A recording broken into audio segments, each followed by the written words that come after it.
Good evening, friends. Welcome back. Before I start, I really want to thank all of you because we've been getting some really positive responses on this male infertility series.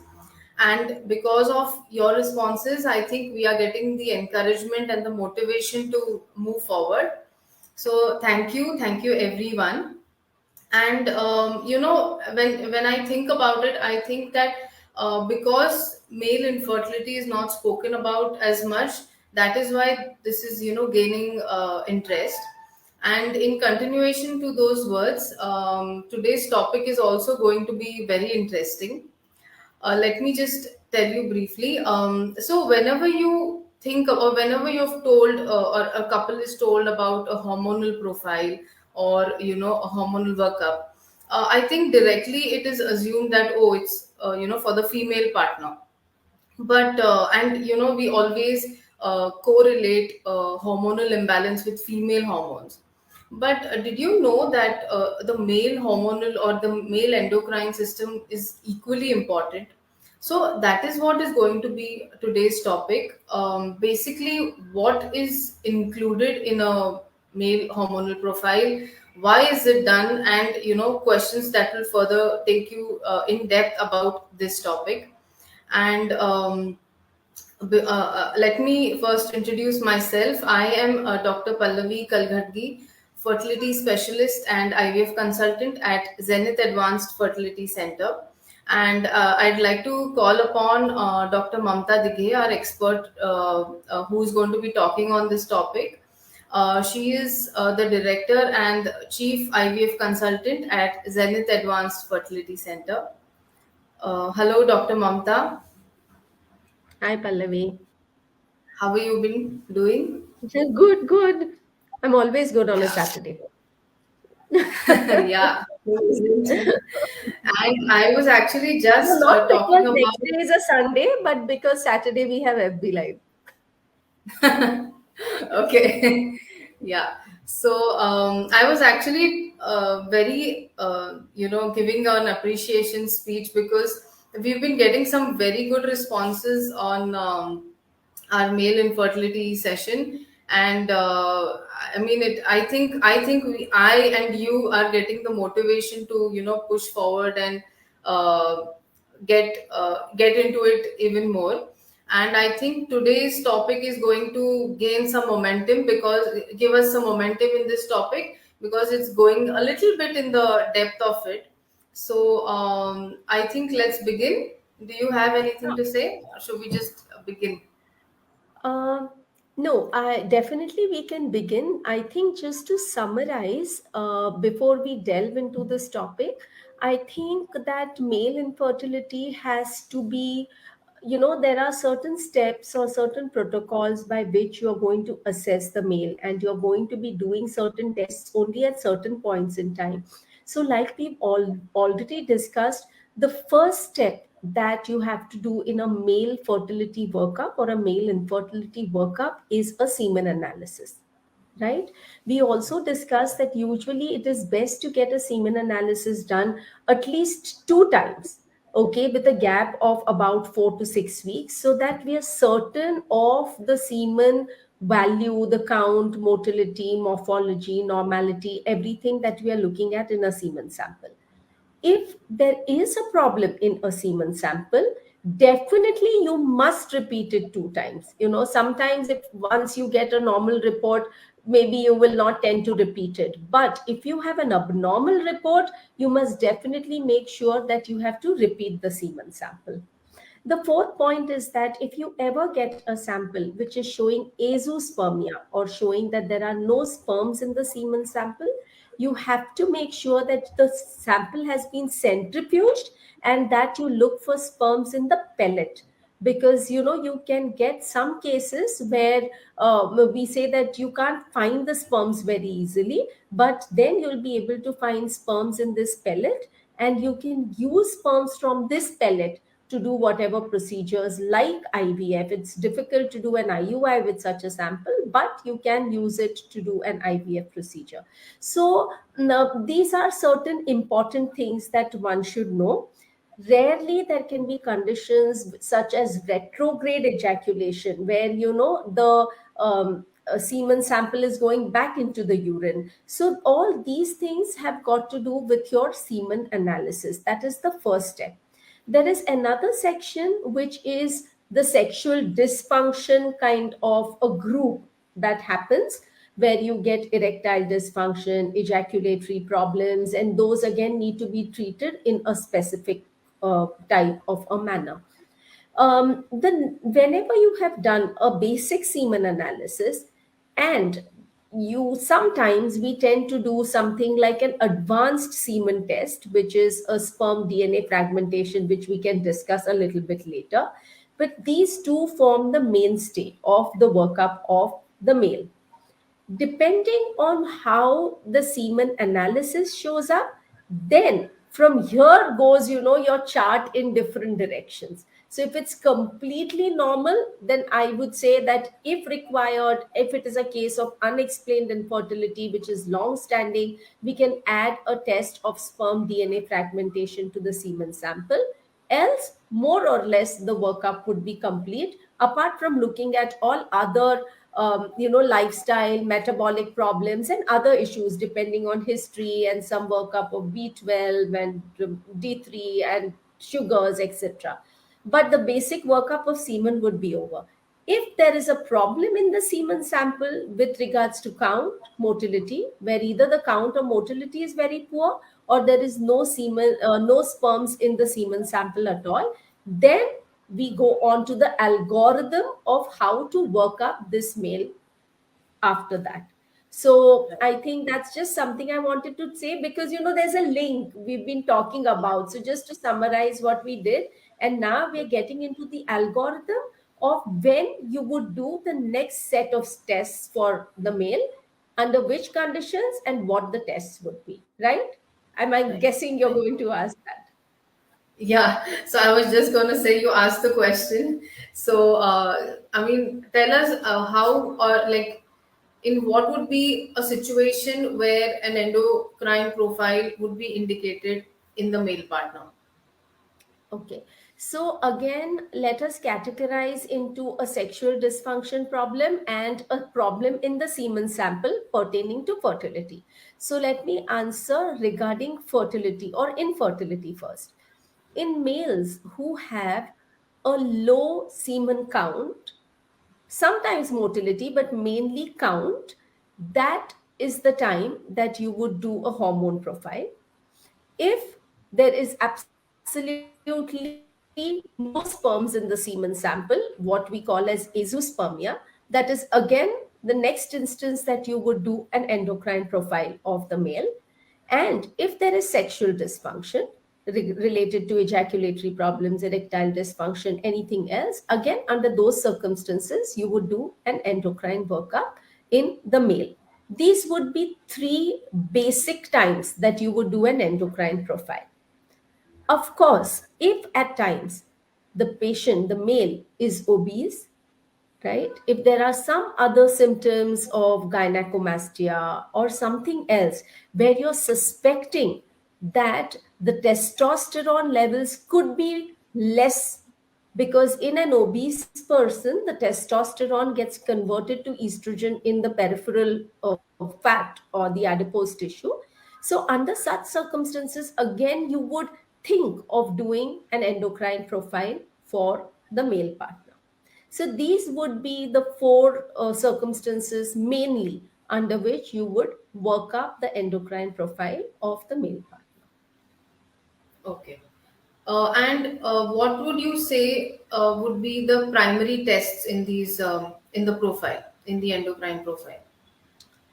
I think the two most important ones are FSH and testosterone. So, FSH is the follicle stimulating hormone, and testosterone is the androgen that is produced by the Leydig cells in the testis. So, these are the two most important ones, but usually we tend to do an LH test also along with the FSH. The other two tests would be your thyroid and prolactin, and a sugar test for the male partner. Now, prolactin levels in men have to be really very high to cause some issue with the semen sample or some other problems. Sexual dysfunction can sometimes result if there are very highly abnormal prolactin levels. But for the prolactin to affect the semen, the prolactin levels really need to be quite high, and mostly by that time other symptoms of hyperprolactinemia or a prolactinoma, the patient would present with it. So the three main hormones would be FSH, LH, and testosterone, and they can be, you can add a thyroid and prolactin along with a sugar test in the endocrine workup of this male. Okay. So you say that FSH and testosterone are the main, FSH, LH, and testosterone are the main hormones. But what is the theory behind it? Like, how is it affecting the sperm production? So can you All right. just elaborate a little Yeah. bit on that? So this is very important. Now, see, what is very important to understand is that there are two types of cells in the testis. One is the Sertoli cell and another is the Leydig cell. So it is the Sertoli cell that is producing the sperms, and the testosterone is usually coming from the Leydig. The Leydig is under the influence of LH, and the sperm production, usually the Sertoli cell function, is determined by your FSH.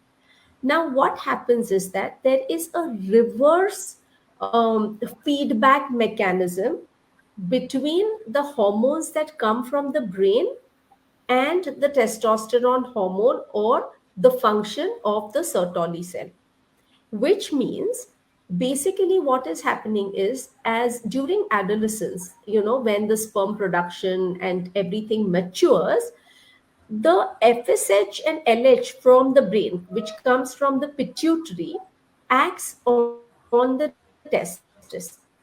And that is what is acting on the Sertoli cell and the Leydig cell, helping the Sertoli cells to produce sperms and the Leydig sperms to produce testosterone. Now, once the levels of these are normal, good amount of sperms are present and good amount of testosterone is present, there is a negative feedback mechanism which tells the brain that everything is functioning well and the FSH and LH is maintained at its normal level. Now, suppose if the Leydig cells are not functioning well, the testosterone levels are low, or the Sertoli cells are not functioning well, and the sperm production is not happening properly, there is a feedback mechanism to the brain suggesting lack of these things. And hence, the brain is going to overproduce your FSH and LH in order to try and see whether it can then stimulate the testis to make more sperms and more testosterone. So, what we usually want is normal FSH and LH levels, which means that the pituitary is doing its function well of acting on the testis. We want normal testosterone levels, which means that the Leydig cells in the testis are producing and reacting, responding to the LH levels and producing testosterone. And we want good amount of sperms in the semen sample, which will say that the Sertoli cells are working well.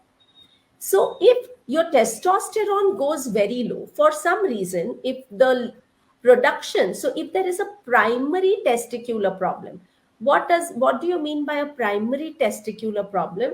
That there is a problem in the testis inherently. For some reason, the testicles are small, they have not developed very well, there has been some trauma, there could have been infection, for some reason some cells are just not functional in this testis. Then under such circumstances, the semen count and the testosterone levels may be low, and therefore the FSH and the LH can be high, right? Because there is a negative feedback. So here we say that there is a testicular failure and hence the FSH and LH is high. Suppose if the FSH and LH coming from the brain is less and that adequate maturation, the whole hypothalamo-gonadal axis circulation is not correct, then these hormones will not act adequately on the testis, and the lack will be at the level of the pituitary. So here the testis is normal, the cells are functioning, but the stimulus that needs to come from the brain for these cells to function is absent. So this is called a gonadic state. So this is called hypo. I mean, it is not a hypogonad, hypopituitary, hypothalamic kind of a problem where the hormones coming from the pituitary are affected. So there is an inverse relationship. So basically, we want all hormones to be in a normal range so that the proper positive and the proper negative feedback is maintained all the time, and it will show us that the testis is also functioning well, and the hormones coming from the brain or the pituitary are also functioning well. So this is the mechanism. Everything is in, I think the body is such a, well oiled and such a fantastic thing that everything knows its place, and there are such beautiful ways of communication between the brain, the hormone, the heart, all organs of the body, that anything happening in one side of the body, there's immediate communication, so another part of your body knows it. So that is the basis of how your hormones function. Okay. Okay, so yeah, basically what we are suggesting as is that the hormones that are coming from the brain, the FSH and LH, in turn are making. I mean, they are basically the deciding factors as to at which level are we dealing with a problem. Are we dealing with the primary organ, the testicular, or is it at the level of the pituitary? So, but in what about in cases where there is an anatomical problem? So, what I'm trying to get to is that if we are dealing with low semen volume, so that means there is some issue at the level, of the ejaculation. So, what about those situations? Does a FSH or does an endocrine profile get as any information in cases of an obstructive uh, situation or an obstructive? So Yeah, yeah. yeah, so basically, volume of the semen sample, you can have one complete FB live on just, the volume of the semen sample. What is the volume? Where does the volume come from? What does it indicate, etc., etc. So the volume can at times be low, even when there is absolutely no endocrine problem, due to various reasons, because the volume is coming not only from the testes but many of the accessory male reproductive glands that are contributing to the semen volume. But a very important point where your FSH, LH, and testosterone helps you is in cases of azoospermia, where you cannot find sperms in the semen sample. Now, there are two types of azoospermia. One is obstructive azoospermia, and second is non-obstructive azoospermia. Now, what do you mean by these two conditions? So, what happens in obstructive azoospermia is the testis is producing good number. The testicular function is not affected. This is a normal testis functioning in a normal way, producing good amount of sperms. However, at any point, between the testis and the epididymis, between the epididymis and the vas, in the course of the vas deferens, there could be an obstruction, due to which there is failure of these sperms to come out into the semen sample. So this is called obstructive azoospermia. Now, because the testis is functioning well, in obstructive azoospermia, you will have normal levels of FSH, LH, and testosterone, right? Because according to the brain, the functioning is perfect. It is sending hormones, the testis is producing sperms and hormones, and everything is hunky dory. So all most of the times, I mean nearly all the times, your FSH, LH, and testosterone would be normal in such cases. Whereas if it is a non-obstructive azoospermia, which means the problem is at the level of the testis, these testes could be small. There could be, there could be only Sertoli only syndrome or maturation arrest or so many other things where the testicular function is not proper. And here the testis is inherently not making adequate amount of sperms or not making sperms at all. Under such circumstances, your FSH, LH, and testosterone will get affected. So, FSH, LH, testosterone is a very good marker to differentiate between obstructive azoospermia and non obstructive azoospermia. Of course, along with some other parameters as well. Yeah. Okay. So yes, so that actually that is what I was getting to, that FSH LH not only I mean it actually is gives you a very broad differentiation between two major problems, right? So along with that, what about the other tests? So can you say, or would you say that after this is done, we are done? Like, if there are no other tests that are needed, do we get as much information, or are there any other important tests that could be, considered in male infertility? I would say a scrotal Doppler is a very, very good and important test in broadly for male infertility where there is severe oligoasthenoteratozoospermia and or azoospermia.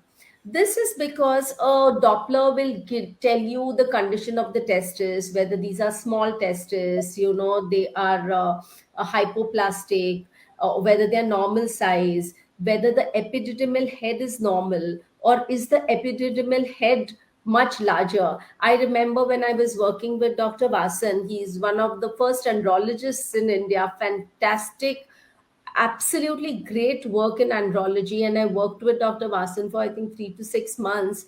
And I remember, he would measure the epididymal head very, very carefully, because he said that if you have an epididymal head which is really engorged, you know that this is an obstructive azoospermia with a normal testis. So the testis, the epididymal head, all these presence of varicocele, all these things you can make out in a scrotal ultrasound. So scrotal Doppler would be one very important test. So if you can combine a scrotal Doppler along with your FSH, LH, and testosterone, this would be actually a very good workup for a case of azoospermia. And if there is azoospermia and you are suspecting non obstructive azoospermia, the other important test would be a karyotype of the male and doing a Y chromosome microdeletion. So, do you want me to elaborate a little bit on this or? Just a few points. And you were Okay, also mentioning about sperm DFI in the just before you started. So just a few, because actually, honestly, this topic can go on and on. There's just so much right, information, and right, it actually, I want to. The whole idea is to make it easy for the listeners. It shouldn't be too right. much of burden, and it shouldn't be too much of information all at once. Yeah. And that is the whole idea, to break it down. So just So very something. subtly, Dr. Pallavi is trying to tell me that don't get into a lot of medical jargon. Make it and keep it simple. Keep it simple. So I get the point. I get the point, Pallavi. So yeah, but I think what I would just see, what I'm trying to get at is that sometimes when you have even normal variations with a semen sample, like let's say the cutoff is 16 million and you have a male with a count of 10 million, right? I have seen a lot of people who have done a Y chromosome microdeletion even with minor aberrations in the semen analysis. Now what I'm just trying to bring out is, um, what is a micro, I'll just give a short brief. Basically, you have to check whether the hormones are fine. You have to check whether the testis anatomy is fine. And then, if you feel that the anatomy is not fine, something is not correct at the level of the testis, you may want to know whether there is some problem in the chromosomes of the male. And second, the Y chromosome has certain genes in certain parts which code for the production of sperms. Now, if there are deletions in this subset, you can have a problem with the semen count, and that leads to severe oligospermia, or it will lead to azoospermia. So, Y chromosome microdeletion is a test to be done only and only in cases of non obstructive azoospermia and in cases of very, very severe oligoasthenome. That too very rarely, but it is the the non-obstructive. So if we have just minor aberrations in a semen analysis, that is not an indication for doing a Y chromosome microdeletion. That is one thing I just wanted to bring out in the discussion that we are having. So this is all. I'll stick to it and make sure I don't speak more on karyotype and microchromosome microdeletion. No, no. Yeah, and also, if you could tell the viewers a little bit about the terms that we are using, oligospermia, asthenospermia. So, just for their understanding. Right, right. So oligospermia is a term that we use to say talk about low sperm count in the semen sample. So WHO has given us that there should be at least about 16 million sperms in 1 ml. So if you have less number of sperms number, then we call it oligospermia. If you have low motility, there are grades of motility of the sperm, like rapid progressive, slow progressive, non progressive, and non motile. So astheno is when there is poor motility, either the rapid progressive or the slow progressive, whatever the progressive motility is affected, or they are completely immotile. That is the condition where we use the term astheno. And terato is abnormal sperms. So if you have high numbers of abnormal sperms, excuse me, then that is a term that we use when we call it as teratospermia. So these are the three terms. And azoospermia is absence of sperms in the semen sac. Okay. Okay. Um, quickly, I think we have spoken about FSH. Could you quickly tell us about TSH and thyroid stimulating hormone and prolactin? So you were saying that they need to be tested in cases of sexual dysfunction as well, and just in case if we find an abnormality there, so thyroid is pretty basic. We know that you are going to get treated. You have medications for hypothyroid and hyperthyroid. But what about in cases of high prolactin? Is there anything else that further needs to be done? Because again, we are dealing at a pituitary level. So any other tests that are recommended in cases of hyperprolactinemia? See, one thing I want to tell, like I've already mentioned before, we at even slightly compared to males, we would high prolactin levels would affect the ovulation, the luteal phase of a menstrual cycle more commonly. For prolactin levels to really cause a problem in the males, the prolactin levels really need to be high. And the other test that we would usually do is, if the prolactin levels are very high, one is always check your thyroid. Always check your thyroid, because maybe it is a case of hypothyroidism, and just treating the hypothyroidism could correct the hyperprolactinemia. But of course, the other test would be an MRI of the pituitary to make sure that there is no pituitary adenoma, or any other such problem which is causing high levels of prolactin. And very high levels of prolactin, of course, they could affect semen, but more so it will give rise to sexual dysfunction in the male. Okay. Okay. So I think that was it. Let us quickly check if there are any questions. Um, yeah, I think we don't have any questions. We have a lot of thumbs ups and appreciation posts about being very informative. So thank you so much, Dr. Mamta. However, As before usual, we end, I think you had started the topic about DFI. And Oh yeah. maybe before you close, maybe we can just quickly touch base on the sperm DNA fragmentation.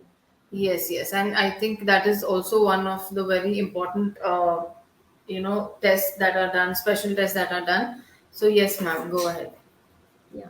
So I think couple of things is, like I said, and we've already mentioned this, that always look at the total motile sperm count. Always. We always have to understand what is the quantum of the motile normal sperms that would be available for fertilizing an ovum. So understanding the total motile sperm count is a very important factor whenever you're assessing the male factor. Another thing that has come up is assessing the sperm DNA fragmentation. Now, what is sperm DNA fragmentation? So, just to give a brief, I don't know if you can see this. So, this is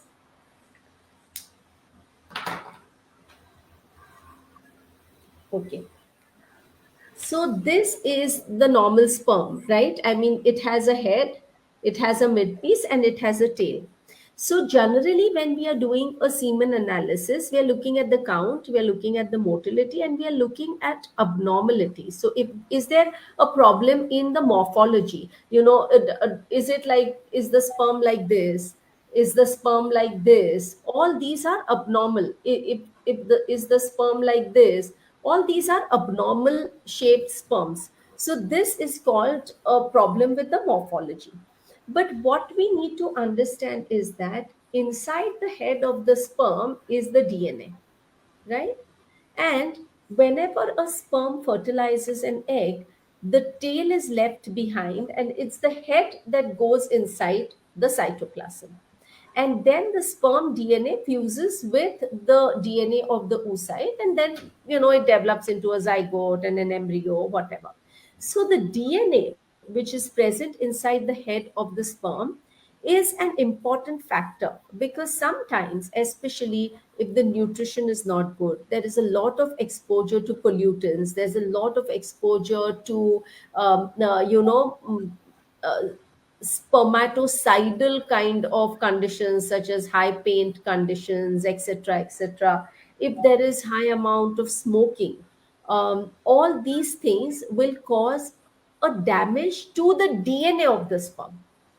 And this damage will not be evident on a simple semen analysis that you are doing. So if there is a case of, and now the question is, when do we do a sperm DNA fragmentation? Will you do it for all patients? Will you do it for some patients? Now that's a big question. Um, Frankly, I would say that if it is a case of unexplained infertility, which is long standing, and more or less everything is looking good, and you've done a laparoscopy, you've done, in such cases it is worthwhile to get a sperm DNA fragmentation done, because you never know whether the DNA of this sperm is abnormal. Again, if there are issues with the semen sample, you would do a sperm DNA fragmentation. But sometimes, even in a completely normal sperm semen analysis, you would think of doing a sperm DNA fragmentation. So, under such cases, it's basically you look at the DNA, the percentage of sperms which have fragmentation in the DNA, and then you give a percentage analysis. So if you have less than 15% of sperms whose DNA is poor or is fragmented, there are breaks in the DNA, then this can happen in a normal sample. You're not going to have a sample which has a zero sperm DNA fragmentation. So if you have less than 15%, that is fine. If your percentage of sperms which carry the DNA fragmentation keeps increasing, then under such circumstances, you may land up with unexplained infertility. You may land up with recurrent miscarriage. You sometimes can land up with a recurrent poor embryo quality or a recurrent implantation failure. So, under such circumstances, it is very important to look at the sperm DNA fragmentation. Also, if you have done a scrotal Doppler and you find a varicocele, under such circumstances, also, you need to look at whether the integrity of the sperm is good. Many times we just say, okay, sperm count is good, sperm motility is good, but you need a good integrity of the DNA of the sperm in order to have a healthy, viable embryo. So this is where your sperm DNA fragmentation comes in, and it's an important test. And many times when other things have failed, if you look at the semen sample and you ascertain that the sperm DNA fragmentation is very high, then even during IVF and ICSI, certain methods can be utilized in order to choose the correct sperm and produce a good, viable, healthy embryo. Okay. Uh, okay, so that was about sperm DFI. Quick question just for the viewers: Is it can a semen analysis and a sperm DFI be done in the same sample? Like, Yes, absolutely. yeah. So there is no need to give a separate sample on the same day or anything of that kind. Absolutely. Okay. Usually, And what happens is we only ask for a sperm. Even today, we don't upfront do a sperm DFI for everybody. So, usually, initially, a sample is taken for analysis, but it is not at all necessary to give two samples. If already a decision has been made, you can do both the tests in a single semen sample. okay, okay. And how quick is the resulting, or how quick would you get the results for a sperm DFI? The sperm DFI result usually, if you see, there are two factors. There are some people who outsource this test. And if the test is outsourced, then it might take a couple of days for the report to come. But if you're doing the test in house, you can get it the same day. Okay. Okay, so I think I have touched, or rather, you have touched most of the tests, and about we are basically focused on how to evaluate a male partner, and we have gone in the depth of it. And like I said, it can go on, and I can keep having questions to get to basically go up to the investigation. What can we do, and how do you manage each case? But I think it will just take too long, so let us cut it short here, and actually make a different section altogether where about the management of male infertility. And again, thank you so much, it was very informative. I think we are getting great responses, and I also think that people should be I mean, we should, I'm encouraging people to talk to us more, because that's how we can improve this series. Please like and subscribe us on Facebook, on Instagram, and on YouTube as well, because that's how you will get your updates about us. And I think that's great. Our next session is going to be on 18th of March. Our next Facebook live session is going to be on 18th of March, and I think our we have our contact details on the show as well. So please feel free to contact us. Any last words, Dr. Mamta? No, I would say none. I'm sure, there will be as we keep going. Like you said, there are many things which are coming to my mind. And I also keep going back and wondering, have we touched on this? Have we not touched on that? So maybe next time, I'll just keep a little bit of record for myself that, just a take that we have, because that's the point. We want to just make sure that these small, important questions, which could bother people, would, it could probably reach to them. And I also feel, I think, Pallavi, what I want to do is, we are talking a lot about the medical aspect of it, but I really feel that the Yes. questions that people have are not really that medical. They are like, can I ride a bike, can I take a bath with hot water, can I use the laptop on my lap, is my mobile causing a problem, what do I eat, how much do I exercise, will exogenous testosterone, taking androgen, there are men who take so many supplements nowadays, is that affecting my sperm count? So I think one of our sessions, I definitely would like us to address the most common questions, because I think, we think in terms of being a doctor and how to address it, because we know, okay, this diet doesn't matter, or you having eaten this kind of food is not going to make a difference, or something like that. But these are very, very pertinent questions for the couples. So maybe we can have one section where we address the most common questions, day to day lifestyle related questions that are associated with male infertility. I think where, it will really be very, very practically useful for everybody. Yeah, no, in fact, we have it completely planned. We have an entire session only for environmental factors and lifestyle factors because, Oh, like okay. you said, yeah, because we do have so many basic things. I mean, like I said, what happens?